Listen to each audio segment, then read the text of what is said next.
कल्याण डोंबिवली महानगरपालिकेने प्रकाशित केलेल्या ओळख जुनी ध्यास नावा या कॉफी टेबल पुस्तकावरून निर्माण झालेला वाद अधिकच तीव्र होताना दिसत आहे।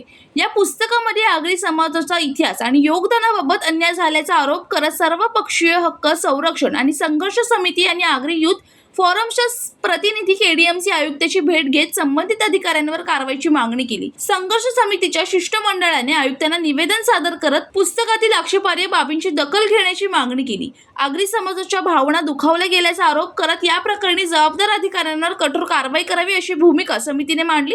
यावेळी समितीचे अध्यक्ष गुलाब वाझे यांनी आगरी समाजावर होणारा अन्याय सहन केला जाणार नाही, प्रशासनाने तातडीने कारवाई न केल्यास संघर्ष समिती आक्रमक भूमिका घेत तीव्र आंदोलन छेडेल असा इशारा दिला। त्यामुळे या वादाकडे आता सर्वांचे लक्ष लागले आहे।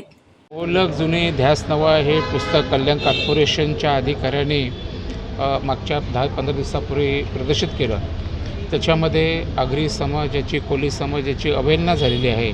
म्हणजे इथला जो स्थानिक भूमिपुत्र या कल्याण कॉर्पोरेशनच्या विकासासाठी, जागेसाठी, सगळ्यांसाठी इथे दिलेली जागा पाहता मोठं योगदान तिथे आहे आणि योगदान इथे असतानासुद्धा इथले जे काही अधिकारी आहेत या अधिकाऱ्यांनी इथे जाणून बुजून आमच्या समाजाला डावलण्याचा प्रयत्न केलेला आहे।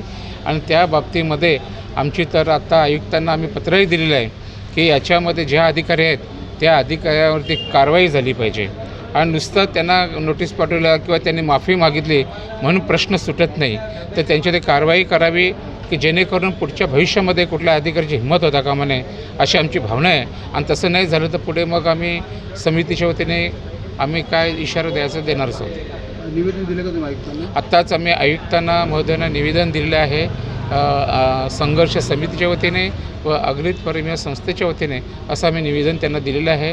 आयुक्तांनी ते स्वीकारलेलं आहे आणि या बाबतीमध्ये जे पुस्तक काढले ते त्वरित थांबवण्याचा हे सुद्धा आदेश त्यांनी दिलेले आहेत। राहुल कांबळे, जनशक्ती कल्याण।